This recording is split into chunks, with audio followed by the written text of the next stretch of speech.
പ്രിയമുള്ളവരെ, ഈ ഇലക്ഷന് തൊട്ട് മുമ്പേയൊക്കെ ആയിട്ട് ജമാഅത്തെ ഇസ്ലാമി എന്ന് പറയുന്ന പ്രസ്ഥാനത്തെയും അതിൻ്റെ രാഷ്ട്രീയ വിഭാഗമായ വെൽഫെയർ പാർട്ടിയെയും ഒക്കെ വളരെ മോശമായിക്കൊണ്ട് പല കോണിൽ നിന്ന് പല വിഭാഗം ആളുകൾ മോശമായ രീതിയിൽ ചിത്രീകരിച്ചിരുന്നു. അതൊരു വർഗീയ പ്രസ്ഥാനമാണ്, അവരാണ് എല്ലാ പ്രശ്നങ്ങൾക്കും കാരണക്കാർ എന്നൊക്കെ പറഞ്ഞുകൊണ്ട്. എന്നാൽ അതിനെതിരായിക്കൊണ്ട് അത് ആ രൂപത്തിലല്ല. ജമാഅത്തെ ഇസ്ലാമി ഒരു വർഗീയ സംഘടനയല്ല, അതുപോലെ തന്നെ വെൽഫെയർ പാർട്ടി അതൊരു അംഗീകൃത രാഷ്ട്രീയ പ്രസ്ഥാനമാണ് എന്ന് പറയുന്ന നജീബ് മൗലവി, സംസ്ഥാന എന്ന് പറയുന്ന ഇസ്ലാമിക് പ്രസ്ഥാനത്തിൻ്റെ നേതാവായ നജീബ് മൗലവി, അദ്ദേഹത്തിൻ്റെ പല വീഡിയോകളും ഞാൻ എടുത്ത് വിമർശിച്ചിട്ടുണ്ട്. വിമർശിക്കുക മാത്രമല്ല, നല്ലത് പറയുമ്പോൾ അത് നമ്മൾ പ്രൊമോട്ട് ചെയ്യപ്പെടുകയും അതെടുത്ത് കാണിക്കുകയും ചെയ്യും എന്നുള്ളത് അറിയിക്കുക കൂടി ചെയ്യാൻ വേണ്ടിയിട്ടാണ് ഈ വീഡിയോ. നജീബ് മൗലവി എന്താണ് ഈ വിഷയത്തിൽ പറയുന്നത് എന്നുള്ളതാണ് ഇന്ന് നമുക്ക് കാണുവാനുള്ളത്. ആദ്യം ഇതാ നിങ്ങൾക്ക് പോസ്റ്ററിൽ കാണാം, ജമാഅത്തെ ഇസ്ലാമി വർഗീയ സംഘടനയല്ല, വെൽഫെയർ പാർട്ടി അംഗീകൃത രാഷ്ട്രീയ പാർട്ടി, നജീബ് മൗലവി എന്ന ഒരു പോസ്റ്റാണ്. അത് സംബന്ധമായിട്ടുള്ള ഒരു ചെറിയ വീഡിയോ ഉണ്ട്. പല ആളുകളും ഈ വെൽഫെയർ പാർട്ടിയെയും അതിൻ്റെ മാതൃസംഘടനയായ ജമാഅത്തെ ഇസ്ലാമി എന്ന് പറയുന്ന ഇസ്ലാമിക് പ്രസ്ഥാനത്തെയും വളരെ മോശമായി കൊണ്ട് ചിത്രീകരിക്കുന്നത് കണ്ടിട്ടുണ്ട്.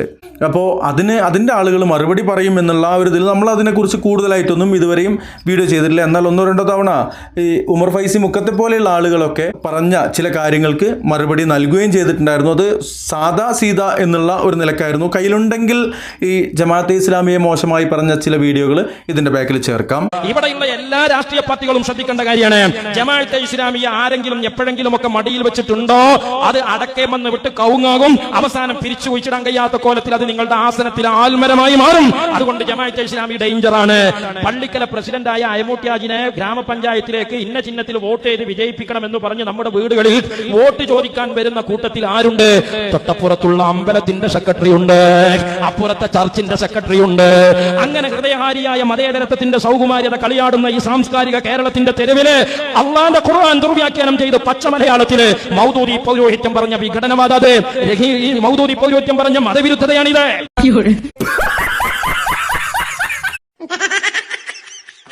ജമാഅത്തെ ഇസ്ലാമിയുടെ വൈരുദ്ധ്യം നോക്കൂ നിങ്ങൾ. എന്തിൽ നിന്നാണോ തുടങ്ങിയത് അതിൽ നിന്ന് നേരെ അതിന്റെ ഓപ്പോസിറ്റിലേക്ക് യൂട്ടൺ അടിക്കുകയാണ് ജമാഅത്തെ ഇസ്ലാമി. ജനാധിപത്യത്തെ മതത്തിൽ നിന്ന് പുറത്തു പോകുന്ന കാര്യമായി, വോട്ട് ചെയ്യുന്നതിന് മതവിരുദ്ധ തൗഹീദി വിരുദ്ധ കാര്യമായി പ്രചരിപ്പിച്ച ജമാഅത്തുകാരെ പഞ്ചായത്ത് ഇലക്ഷനിൽ തന്റെ മകൻ ഒരു ഗ്രാമപഞ്ചായത്തിൽ ജോലി വാങ്ങിയാൽ ഇസ്ലാം എന്ന് പുറത്തു പോകുമെന്ന് പേടിച്ച് പഴയകാല ജമാഅത്ത് കുടുംബങ്ങളിലെ വിദ്യാർത്ഥികളുടെ SSLC ബുക്ക് കരിച്ചു കളഞ്ഞ ഒരു കുടുംബത്തിന്റെ ഇന്നത്തെ തലമുറ അന്ന് ദ്വാരുന്നത്, പഠിച്ചോനെ എന്റെ മകൻ ഒരു പഞ്ചായത്തിലെ ജോലിക്കാരൻ പോലും ആക്കരുത്, അത് ഇബാദത്തിനെതിരാണ്. ഇന്നത്തെ ജമാഅത്തെ ഇസ്ലാമിക്കാരുടെ നിലപാടോ, പഠിച്ചോനെ മരിച്ചതിന്റെ ഇടയ്ക്ക് ഒരു ഗ്രാമപഞ്ചായത്ത് മെമ്പറെങ്കിലും ആയിട്ടില്ലെങ്കിൽ മരണസമയത്ത് ആക്കിവത്ത് വിളിച്ചായി കിട്ടൂല എന്നാണ്. എത്ര വിദൂരമായ യൂട്ടേനാണ് ഇവരൊക്കെ നടത്തുന്നത്. ഒരു മതത്തിൽ ഇസ്ലാമിലാണ് ഈ ചെയ്തുകൊണ്ടിരിക്കുന്നത്. ഇപ്പെങ്ങാനും അബുല്ലാല മൗദൂദി ഇവിടെ കേരളത്തിലെ ഒരു ഗ്രാമപഞ്ചായത്ത് ഇലക്ഷൻ പ്രഖ്യാപിച്ച സമയത്ത് ഇവിടെ മലപ്പുറത്തോ കൊണ്ടോട്ടിയോ ഒരു മൗദൂദി എങ്ങാനും മണ്ണൂരിൽ നിന്ന് വന്നിട്ട് ഇവിടെ വണ്ടി ഇറങ്ങിയെന്ന് കൂട്ടിയോക്കി, എന്തേക്കാര അവസ്ഥ? ആകെ അന്തം വിടൂലേ? ആ മൗദൂദിയുടെ പേരിൽ അയാൾ രൂപീകരിച്ച ജമാഅത്തെ ഇസ്ലാമിയാണ്. സഹോദരന്മാരെ, ഗ്രാമപഞ്ചായത്ത് സകല ഹൽക്ക മെമ്പർമാരും വോട്ടും ചോദിച്ച് നടക്കുക. എന്തിന്? സിദ്ദീഖ് റളിയല്ലാഹുവിന്റെ ഭരണം നടപ്പിലാക്കാനല്ല. അപ്പൊ നിങ്ങൾ ജമാഅത്തെ ഇസ്ലാമിക്കാരോട് ചോദിച്ചു നോക്കി, നിങ്ങൾ ഇപ്പൊ ഈ വോട്ടൊക്കെ പാടില്ല, ഇസ്ലാമിക ഭരണം അല്ലെങ്കിൽ വോട്ട് ചെയ്യരുത് എന്നൊക്കെ പറഞ്ഞാൽ ഇപ്പൊ എന്ത് പരിപാടിയാ? അപ്പോൾ അതിവളവന്മാരോ ഓലെ നമ്മളോട് പറയും, സംഗതി അനിസ്ലാമിക ഭരണം നടപ്പിലാക്കാൻ തന്നെയാണ് വോട്ട് ചെയ്യുന്നത്. പക്ഷേ ഞങ്ങൾ വോട്ട് ചെയ്യുമ്പോൾ ആ മെഷീന് കുത്താൻ നേരത്തെ ബിസ്മില്ലിട്ട് ഞങ്ങൾ നീയത്തൊന്ന് നൈസായിട്ട് മാറ്റും. നീയത്ത് എന്ത് വെക്കും? ഉമർ റളിയല്ലാഹുവിന്റെ ഭരണം നടപ്പിലാക്കാനാണ് ഞാൻ ഈ കൃഷ്ണൻ കുനിലിന് വോട്ട് ചെയ്യണത് എന്ന് പറഞ്ഞിട്ട് ഗ്യാസും കുറ്റിയിലാണ് നിൽക്കുമ്പോൾ അത് ഇസ്ലാമിക ഭരണത്തിനാണെന്നൊരു നീയത്തിന് വെച്ചാൽ മതി. അതായത് കുടിച്ചണത് 1-ാം നമ്പർ പട്ട ചാരായാണ്. ആ ചാരായം കുടിച്ചുമ്പോൾ ബിസ്മില്ലാണ്ട് ഇത് സുലൈമാനിയാണ് എന്ന് നീയത്ത് വെച്ചാൽ നിലത്ത് കാലുറക്കോ മനുഷ്യന്മാരെ? ഇത് സാധനം മറ്റേ തന്നെയല്ലേ? ഇതാണ് ജമാഅത്തെ ഇസ്ലാമിക്ക് പറയാനുണ്ടാകുക.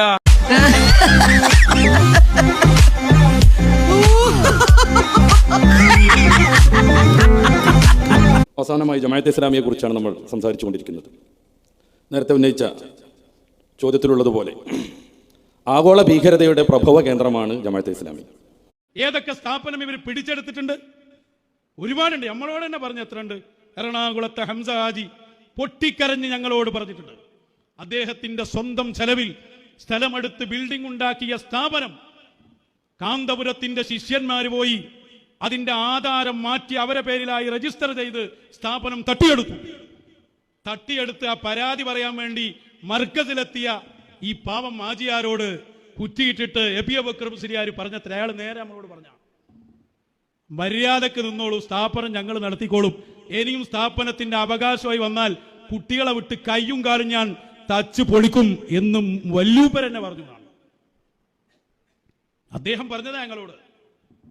ഇതിന്റെ ഒക്കെ രേഖ ഞങ്ങളെ കയ്യിലുണ്ട്. ഇല്ലാതെ സംസാരിക്കൂ. നാളെ നിങ്ങൾ ചോദിക്കൂലേ അങ്ങനെ പറഞ്ഞിട്ടുണ്ട്, നിങ്ങൾ എങ്ങനെ തെളിയിക്കും? നിങ്ങളുടെ ഉള്ളറകളിൽ നടക്കുന്ന ഈ ഗുണ്ടായുസത്തിന്റെ മുഴുവൻ രേഖകളും ഞങ്ങളുടെ കയ്യിലുണ്ട്. നിങ്ങളെ പുറത്തെ മാനവികതല്ലേ, ഞങ്ങൾ അതിലേക്കാണ് വന്നാൽ അതൊക്കെ ക്ലിപ്പിട്ട് പറയാൻ തുടങ്ങി ഞങ്ങൾ എന്താവും? വാപ്പയും മോനും ശിഷ്യനും എല്ലാവരും കൂടി കളിച്ചുകൊണ്ടിരിക്കുന്ന ഈ ഗുണ്ടായുസം ഇത് മറയിടാൻ നിങ്ങളെ ഒരു സാന്ത്വനം, ഇതൊക്കെ മറയിടാൻ ചെയ്യുന്നതാണ്. ഉള്ളിൽ ഫുഴുതല്ലേ സംഭവം.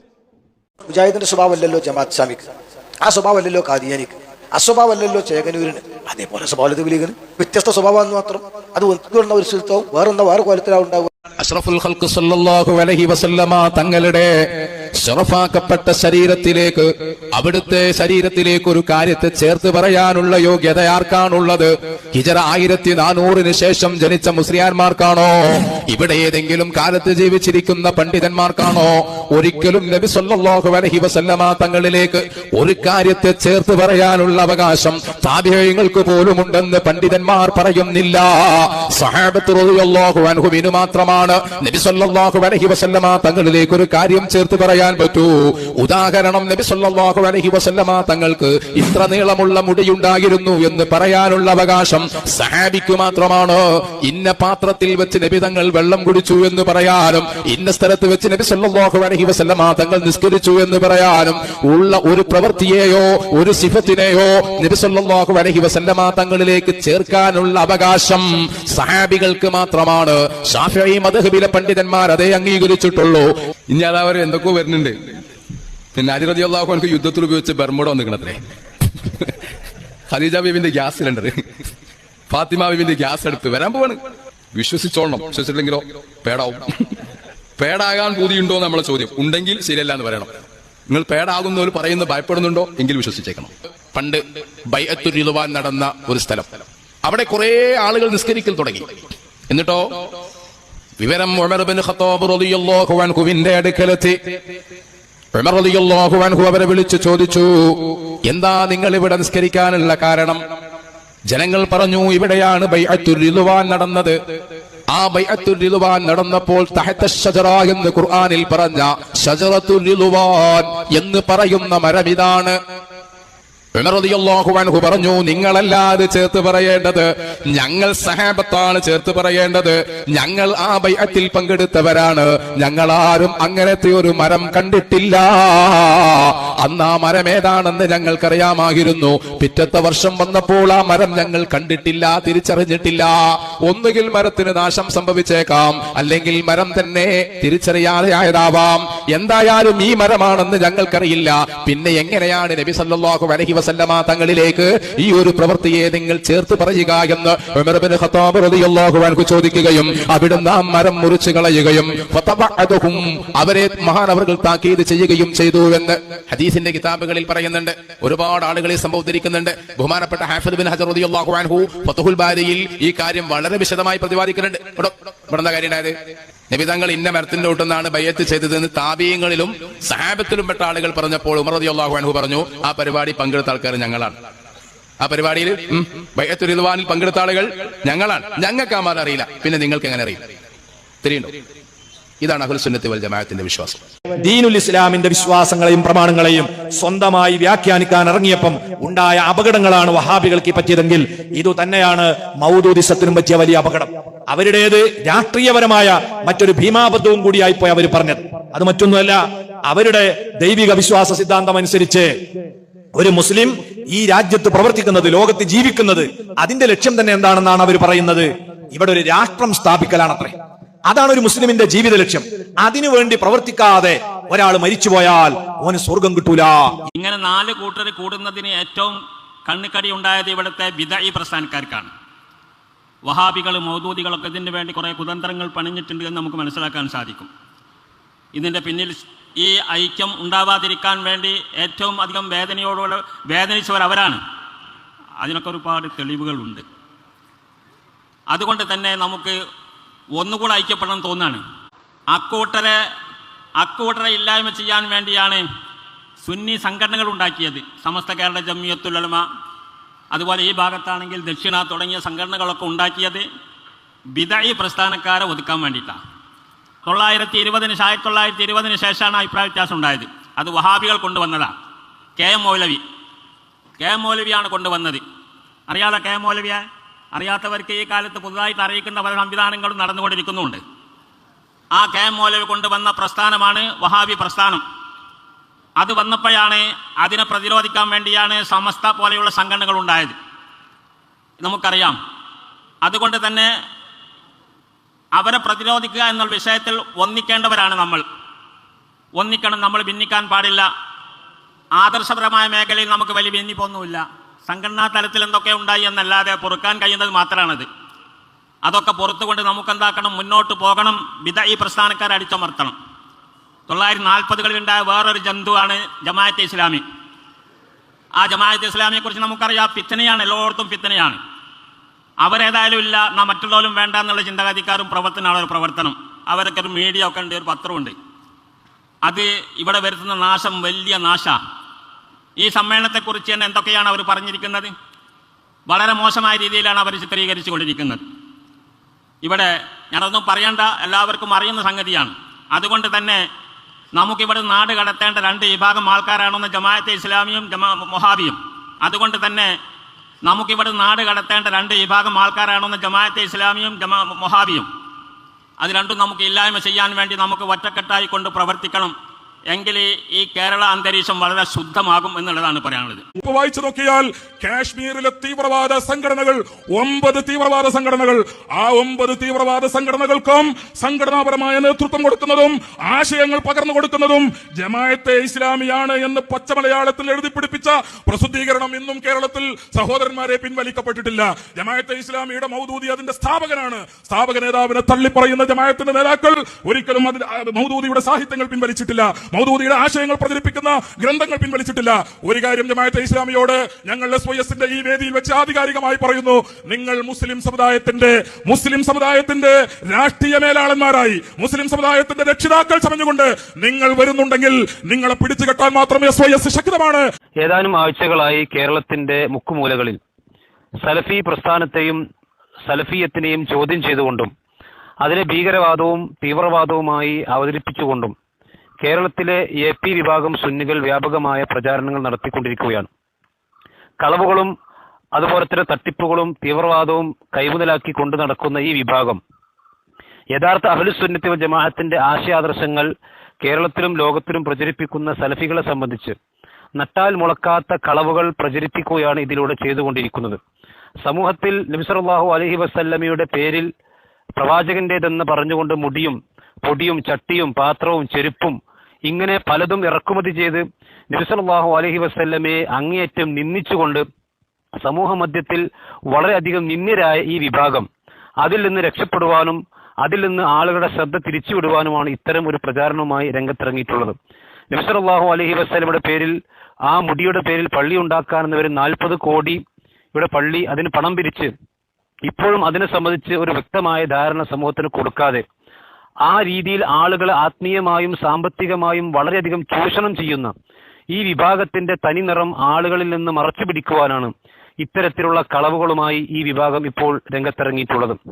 മാത്രമല്ല, ഈ ഒരു പ്രവാചകൻ ഇന്ന് ഈ വിഭാഗം നടത്തിയപ്പോൾ തന്റെ സ്വന്തം അനുയായികൾ തന്നെ കൂടാരം വിട്ടുകൊണ്ട് പുറത്തിറങ്ങുകയും EK വിഭാഗത്തിലേക്ക് ചേക്കേറുകയും ചെയ്തു. അതോടുകൂടി ഈ മുടി വിഷയത്തിൽ തന്റെ പാളയത്തിൽ ശക്തമായ പട തുടങ്ങിയിട്ടുണ്ട് എന്നുള്ളത് അതിന്റെ ഉള്ളിലുള്ള ആളുകൾക്കും അറിയാം, പുറത്തുള്ള ആളുകൾക്കും അറിയാം.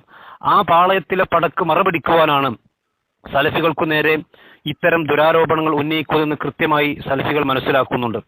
അതുപോലെ തന്നെ ഇന്ത്യയിലെ മുസ്ലിമീങ്ങൾ അല്ലെങ്കിൽ ലോക മുസ്ലിമീങ്ങളെ തന്നെ ശത്രുപക്ഷത്തു നിന്ന് കാണുന്ന ഫാഷിസ്റ്റ് ശക്തികൾ, ആ ഫാഷിസത്തിന്റെ കൂടെ കൂടിക്കൊണ്ട് മുസ്ലിം സമൂഹത്തെ ഒറ്റുകൊടുക്കുന്ന കാന്തപുരം വിഭാഗത്തിന്റെ പ്രവർത്തനം മൂലം സമൂഹത്തിൽ നിന്ന് ഒറ്റപ്പെട്ടു പോകുന്ന ഒരവസ്ഥയും കാന്തപുരത്തിനുണ്ടായിട്ടുണ്ട്. എല്ലാ വർഷവും അത് തന്നെയാണ് പറയുന്നത്. അഹ്ലുസുന്നത്ത് വൽ ജമാഅത്തിനും ഇന്ത്യ രാജ്യത്തിനും നന്മയുണ്ടാകുന്ന പാർട്ടി ഏതോ ആ പാർട്ടി അത് പലപ്പോഴും മാറി വരും, പലപ്പോഴും വ്യത്യസ്തമായി വരും. ഞാൻ മലപ്പുറത്ത് വെച്ച് തന്നെ പ്രസംഗിച്ചിട്ടുണ്ട്. ഞങ്ങളുടെ പ്രസ്ഥാനം ആർക്കും തീരെഴുതി കൊടുത്തിട്ടില്ല, ഒരാൾക്കും തീരെഴുതി കൊടുക്കുകയുമില്ല എന്ന് പറഞ്ഞിട്ടില്ലേ? അങ്ങനെ ഒരു പാർട്ടിക്ക് തീരെഴുതി കൊടുക്കുന്ന പ്രസ്ഥാനമല്ല. ഏത് കാലവും ഈ ഇന്ത്യ രാജ്യത്തിനും കേരള നാടിനും സുന്നത്തമാഴത്തിനും ഗുണം കിട്ടുന്ന പാർട്ടി ഏതാണെന്ന് നോക്കി വോട്ട് ചെയ്യണമെന്നല്ലാതെ സമസ്ത കേരള ജമിയത്തുൽ ഉലമ ഇന്ന് വരെ ഒരു നയം വേറെ പ്രഖ്യാപിച്ചിട്ടില്ല. ഇത് ഞങ്ങൾ മാത്രം പ്രഖ്യാപിച്ചതല്ല.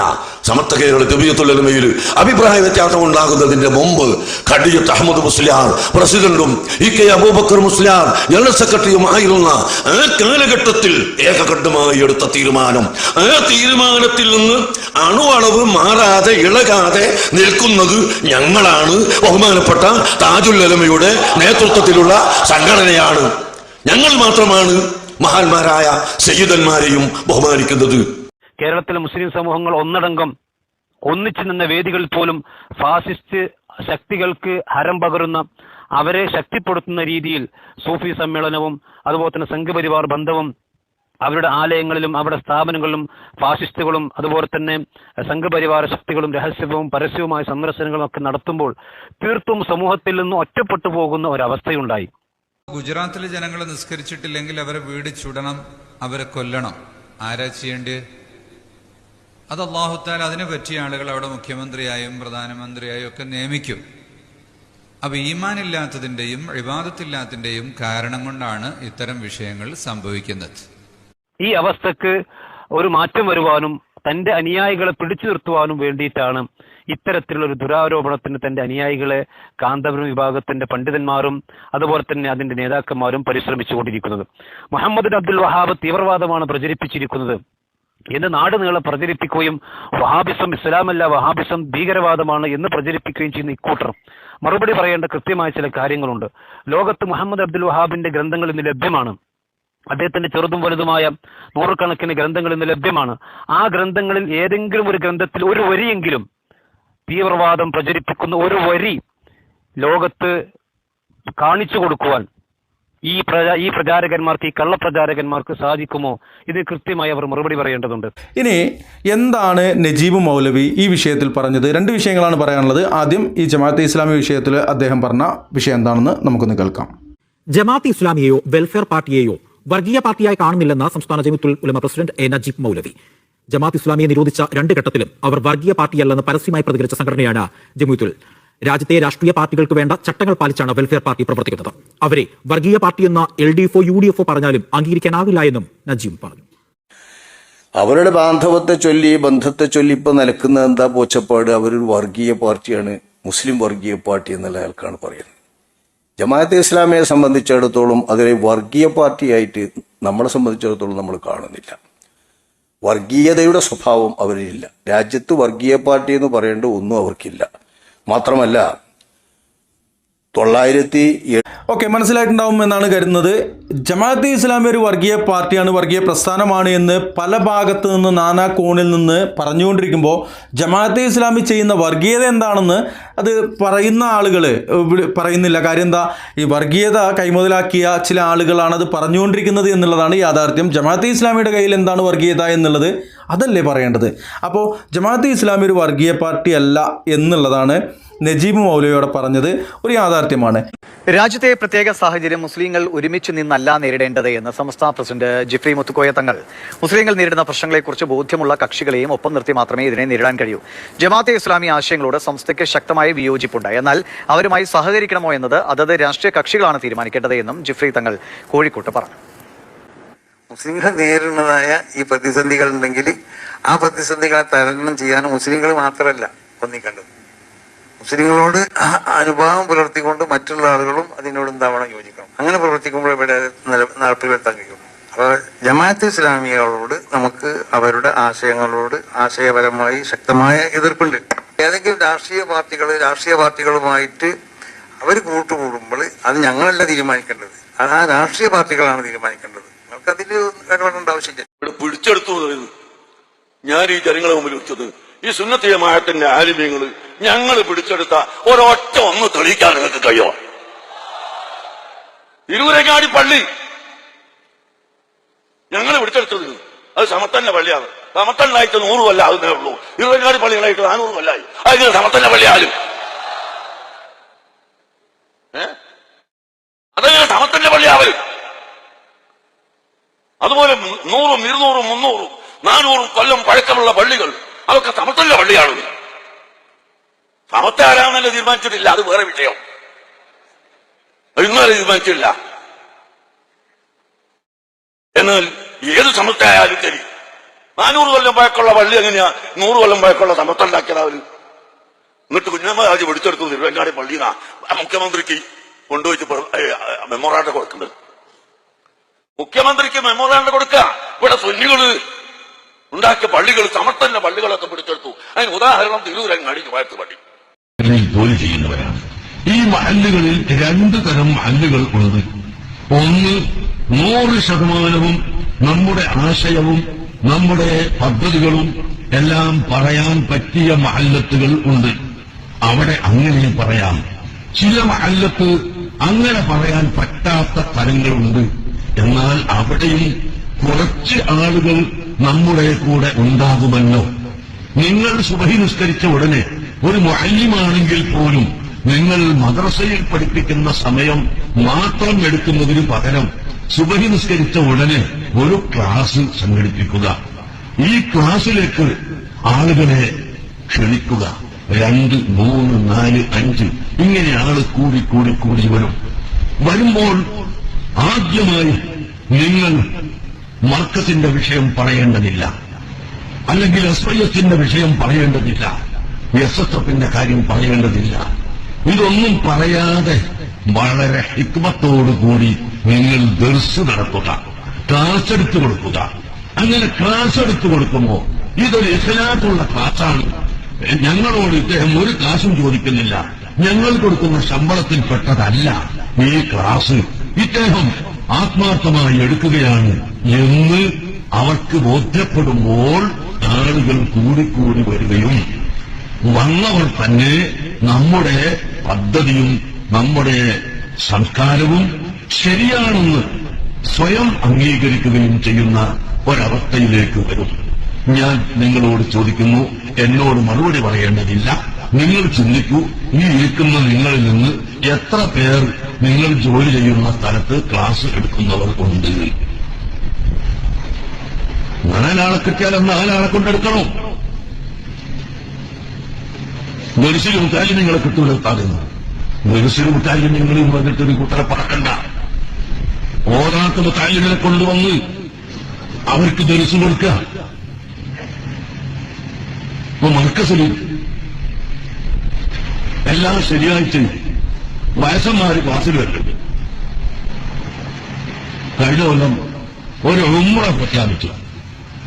ഒരു കൊല്ലം മുഴുവനും ക്ലാസ്സിൽ വരുന്നവർക്ക് നറുക്കിട്ടിട്ട് ഒരാളെ ഉംറക്ക് കൊണ്ടുപോകുമെന്ന് പറഞ്ഞു. ഞാൻ പറഞ്ഞു 2 കൊല്ലം മുമ്പേ ഗാസ പ്രശ്നം പരിഹരിക്കാൻ 2 ആൾ കൂടി ചർച്ച നടത്തിയാലേ പ്രശ്ന പരിഹാരമാകുള്ളൂ. അന്നത്തെ അമേരിക്കയുടെ പ്രസിഡന്റ് ട്രംപ് അല്ല, ഒബാമയായിരുന്നു. ഒബാമയല്ല ഞാൻ പറഞ്ഞത്, നരേന്ദ്രമോദിയല്ല ഞാൻ പറഞ്ഞത്. ഞാൻ പറഞ്ഞത് 2 ആളെയാണ്. ഗാസ പ്രശ്നം, ബൈത്തുൽ മുഖദ്ദസിന്റെ പ്രശ്നം പരിഹരിക്കാൻ വത്തിക്കാനിന്റെ ഭരണാധികാരിയും 150 കോടി ക്രിസ്ത്യാനികളുടെ നേതാവുമായ ആ വത്തിക്കാന്റെ ഭരണാധികാരിയായ മാർപ്പാപ്പ ഇറങ്ങി വരണം. കേരളത്തിൽ അറിയണോ? കർണാടകയിലില്ല. കർണാടകയിൽ അറിയണോ? കേരളത്തിലില്ല. ഇന്ത്യയിൽ അറിയണോ? സൗദിയിലില്ല. സൗദിയിൽ അറിയണോനെ ഇന്ത്യയിൽ അറിയില്ല. ഇങ്ങനെയാണ് ഇപ്പൊ നമ്മുടെ നേതാക്കളുടെ അവസ്ഥ. പക്ഷെ എല്ലായിടത്തും അറിയുന്ന ഒരേ പേരുണ്ട്, ഷെയ്ഖ് അബൂബക്കർ ബിൻ അഹ്മദ് അൽ കാന്തപുരം. കാന്തപുരം ഉസ്താദും മാർപ്പാപ്പയും ചർച്ച വർഷങ്ങൾക്ക് മുമ്പ് ഇത് മാത്രമേ ശരിയുള്ളൂ, ഈ പണ്ഡിതന്മാർ മാത്രമേ പണ്ഡിതന്മാരായിട്ടുള്ളൂ എന്ന് വിശ്വസിക്കുകയും അവർക്ക് വേണ്ടി സിന്ദാബാദ് വിളിക്കുകയും തക്ബീർ മുഴക്കുകയും ചെയ്ത് ജീവിക്കുന്ന ഒരു കാലം. പഠനം കഴിഞ്ഞ് അതേ ഒരു സ്ഥാപനത്തിൽ മർക്കസു സഖാഫത്തി സുന്നിയയിൽ ഒരു എളിയ സേവകനായി ഉറുദു അധ്യാപകനായിട്ടാണ് 1992-93 വർഷങ്ങളിൽ ഞാൻ വരുന്നത്. അപ്പോ ഒരു ദിവസം ഒരു ലൈബ്രറിയൻ, അവിടുത്തെ ലൈബ്രറിയൻ കുറേ പുസ്തകങ്ങൾ എനിക്ക് കൊണ്ടുവന്നു. എന്നിട്ട് എന്നോട് പറഞ്ഞു, നമ്മുടെ അടുത്ത പ്രദേശത്തുള്ള ഓമശ്ശേരി ഭാഗത്തുള്ള സ്ഥലം ഞാൻ ഓർക്കുന്നില്ല, നീ അത് നാളെ ഒരു വലിയ സംഭവമാക്കരുത്, തെറ്റിപ്പോയാൽ ഓമശ്ശേരി എന്നുള്ളത് കൊടുവള്ളിയായി പോയാൽ എന്നോട് ക്ഷമിക്കണം. അടുത്ത പ്രദേശത്തുള്ള ഒരു ലൈബ്രറിയിൽ നിന്ന് കുറേ പുസ്തകങ്ങൾ മർക്കസിലേക്ക് എത്തിയിട്ടുണ്ട്. അറബിയും മലയാളമൊക്കെ ഞങ്ങൾ പരിശോധിച്ചു, കുഴപ്പമില്ലാത്തതൊക്കെ നമ്മുടെ ലൈബ്രറിയിൽ വെച്ചു. എന്നാ കുറച്ച് ഉറുദു പുസ്തകത്തിന്റെ കൂട്ടത്തിൽ 1-2 ഞാൻ നിങ്ങൾക്ക് തരാം. അതുകൊണ്ട് ഒന്ന് നോക്കിയിട്ട് നമ്മളെ ഈ സ്ഥാപനത്തിൽ വെക്കാൻ പറ്റുമോ, നമ്മളെ ആശയമായിട്ട് ബന്ധമുണ്ടോ എന്നൊന്ന് നോക്കണം എന്ന് പറഞ്ഞു. ഹംഫറക്കെ ഇഖ്തിറാഫാത്ത് എന്ന് പറയുന്ന ഒരു ഉറുദു ചെറിയ കിതാബാണ്. ഞാനത് വായിക്കാൻ തുടങ്ങി. അതേ റൂമിലിരുന്ന് വായിച്ചു. എനിക്ക് ഹരം കൊണ്ടു. ഒരു ബാറ്റൻ ബോസിന്റെയോ അല്ലെങ്കിൽ ഒരു ഡിറ്റക്റ്റീവ് നോവൽ വായിക്കുന്ന ലഹരിയിൽ കിട്ടിപ്പോയി എന്ന അർത്ഥത്തിൽ ഞാൻ ഹംഫറക്കെ ഇഖ്തിറാഫാത്ത് എന്ന പുസ്തകം വായിച്ചു. ഉടനെ ഞാൻ എൻ്റെ ചുറ്റുവട്ടത്തിലുള്ള പണ്ഡിതന്മാരെയും സ്നേഹിതന്മാരെയൊക്കെ അറിയിച്ചു, ഇതൊരു സംഭവമാണ്. അതിൻ്റെ ചെറിയൊരു സ്റ്റോറി ഞാൻ അവർക്ക് പറഞ്ഞു കൊടുത്തു, ഒരു ഹാസിൽ. അവരും എന്നെ പോലെ ലഹരിയായി പുളകിതരായി കിട്ടിപ്പോയി. ഉടനെ തന്നെ അതിനു വേണ്ടി ഒരു പ്രസിദ്ധീകരണം ഉണ്ടാക്കി. പെട്ടെന്നൊരു പ്രസിദ്ധീ ഐഡിയൽ ബുക്സ് ഞാൻ എഴുതി തീർത്തു. അതുപോലെ തന്നെ പെട്ടെന്ന് അത് എഡിറ്റ് ചെയ്തു. പലരും എഡിറ്റ് ചെയ്തു. ഇന്നും കേരളത്തിലെ പല കിതാബുകളും എഡിറ്റ് ചെയ്യുന്ന പ്രസിദ്ധീകരിക്കുന്ന ആൾക്കാരൊക്കെ നോക്കി. എല്ലാവരും ഹരം കൊണ്ടു. ഉടനെ പുറത്തു വന്നു. സത്യത്തിൽ ഈ പുസ്തകം ഞാൻ എഴുതുമ്പോൾ എൻ്റെ മനസ്സിലുണ്ടായിരുന്നത് എൻ്റെ ഉസ്താദന്മാരും എൻ്റെ നേതാക്കളും പറയുന്നത് മാത്രമേ സത്യമുള്ളൂ.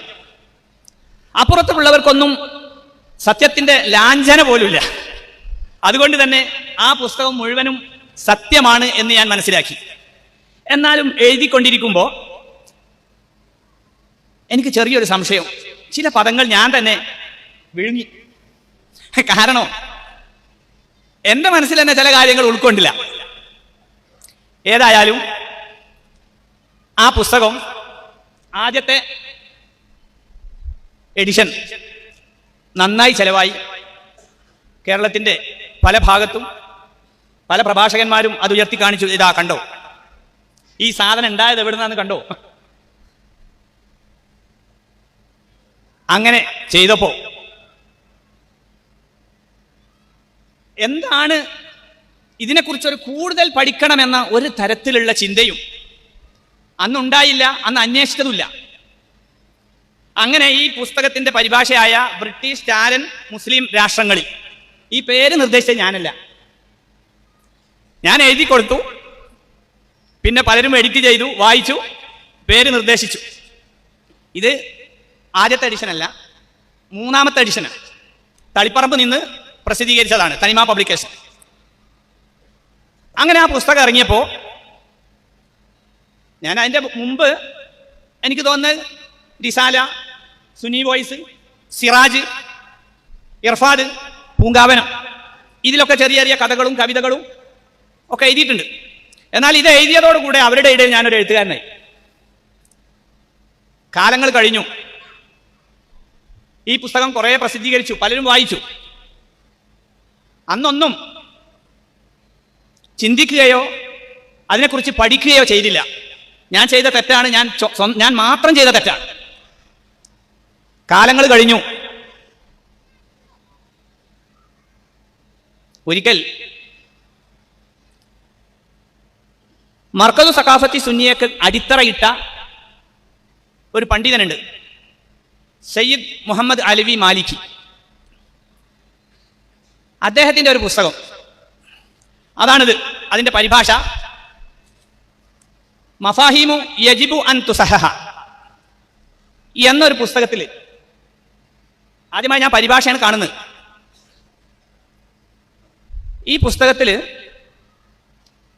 ബഹുമാനപ്പെട്ട ഞാൻ എഴുതിയ ഈ കഥാപാത്രം ഒരു മനുഷ്യനെ ഏതെല്ലാം രൂപത്തിൽ ഇകഴ്ത്തി കാണിക്കാൻ ഉപയോഗിക്കുന്ന കഥകളുണ്ടോ അത് മുഴുവനും ഈ കഥയിലുണ്ട്.